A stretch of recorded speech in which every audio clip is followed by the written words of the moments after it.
विश्व हेपेटाइटिस दिवस के अवसर पर सोमवार को सोलन में स्वास्थ्य विभाग की ओर से जागरूकता गोष्ठी का आयोजन किया गया। कार्यक्रम में मुख्य चिकित्सा अधिकारी डॉक्टर अजय पाठक ने हेपेटाइटिस के विभिन्न प्रकार, इसके संक्रमण के कारणों और बचाव के उपायों की विस्तार से जानकारी देते हुए लोगों से जागरूक रहने की अपील की। डॉक्टर अजय पाठक ने बताया कि हेपेटाइटिस, जिसे सामान्य भाषा में पीलिया भी कहा जाता है, मुख्य रूप से A, B, C, D और E प्रकार का होता है। उन्होंने कहा कि हेपेटाइटिस A और E दूषित पानी तथा अस्वच्छ भोजन के कारण फैलने वाली जनित बीमारियां हैं। इससे बचाव के लिए स्वच्छ पेयजल का उपयोग करना, साफ सुथरा भोजन करना तथा बाहर के खुले खाद्य पदार्थों से परहेज करना आवश्यक है। उन्होंने लोगों से पानी की टंकियों की नियमित सफाई करने और स्वच्छता का विशेष ध्यान रखने की भी अपील की। सीमा ने बताया कि हेपेटाइटिस B, C और D संक्रमित रक्त, असुरक्षित यौन संबंध तथा संक्रमित सिरिंज के उपयोग से फैलते हैं। उन्होंने कहा कि वर्तमान समय में नशे के लिए एक ही सिरिंज का साझा उपयोग संक्रमण का बड़ा कारण बन रहा है। हालांकि रक्त चढ़ाने से पहले ब्लड बैंकों में आवश्यक जांच की जाती है, जिससे संक्रमण का खतरा काफी कम हो गया है।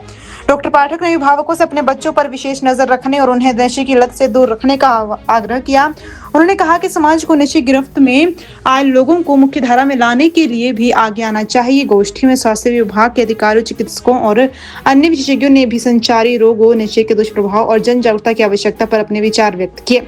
स्वास्थ्य विभाग ने लोगों से समय पर जांच कराने और जागरूक रहकर ही इस बीमारी से बचाव करने की अपील की। विश्व हेपेटाइटिस दिवस पर आज एक गोष्ठी का आयोजन किया गया, जिसमें विभाग के सदस्यों ने और बुद्धिजीवी वर्ग ने हिस्सा लिया, जिसमें उन्होंने अपने विचार साझा किए। हमने प्रयास किया कि बुद्धिजीवी वर्ग के माध्यम से हेपेटाइटिस को लेकर जो जागरूकता है वो आम जन तक फैलाई जा सके। हेपेटाइटिस, जिसको हम आमतौर पे पीलिया बोलते हैं, मुख्यतः 5 तरह का होता है। Hepatitis A, B, C, D, E। इसमें से हेपेटाइटिस A और E है, ये जल जनित है। ये पानी के माध्यम से ठीक खून ना, एक ठीक भोजन ना हो, उसके माध्यम से गंदी पानी की टैंकियाँ हो जाती हैं, उनके माध्यम से ये फैलता है और ये कम्युनिकेबल है, एक से दूसरे को फैलता है।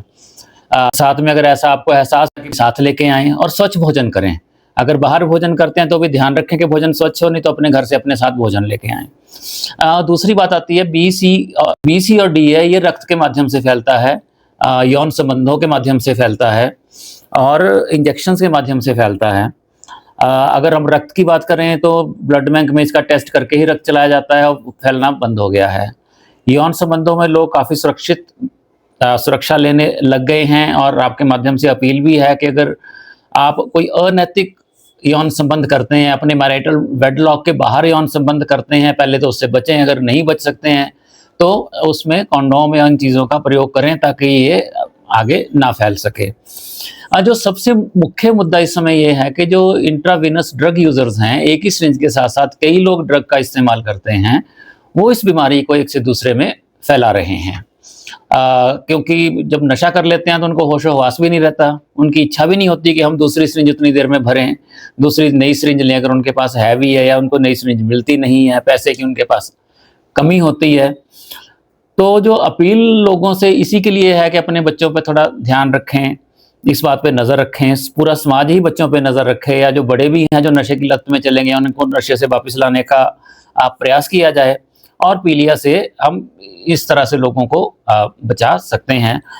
जो बुद्धिजीवी वर्ग भी हमारे साथ आया था, उन्होंने भी अपने विचार साझा किए। उन्होंने अलग अलग पब्लिक हेल्थ पे, कुछ लोगों ने कम्युनिकेबल डिजीज़ पे विचार साझा किए, कुछ लोगों ने नशे पे साझा किए, कुछ लोगों ने पीलिया पे विचार साझा किए। तो हम उम्मीद करते हैं कि आज का हमारी ये जो गोष्ठी है, इसका समाज को जो संदेश है वो बहुत दूर तक जाएगा। Rising from the Himalayas, a university for the new India driven by innovation. From cutting-edge research to leading startups, Shoolini students learn to shape the future. Shoolini University. Apply now.